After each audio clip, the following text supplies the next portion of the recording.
Kyabazinga William Gabulana Diop okuna yatuula ku ikonero ng'ennaku z'omwezi 13 omwezi ogw'omwenda omwaka gwa 2014 era ng'ennaku z'omwezi 13 omwezi ogujja lwagenda okweza emyaka 10 ku bwa Kyabazinga.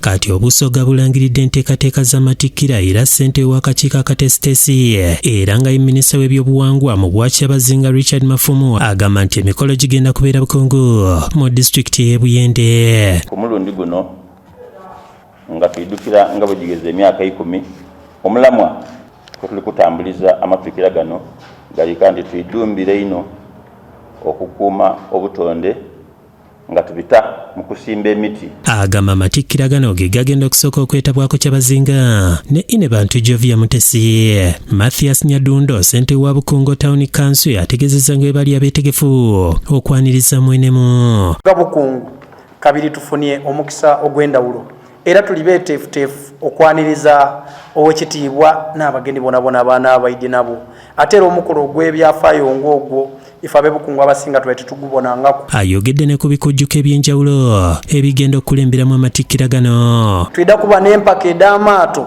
twida kuba n'ebintu eby'endawulo ebigemagana n'embeera ey'okumaadi. Martin Tibalira amyuka akulira akakiiko akatesitesi akunze abakulembeze mu Busoga bonna okunga obusoga okusobola okwetaba mu bikujjuko bino. Koola abakulu ab'ebika nti guno omukolo gwaife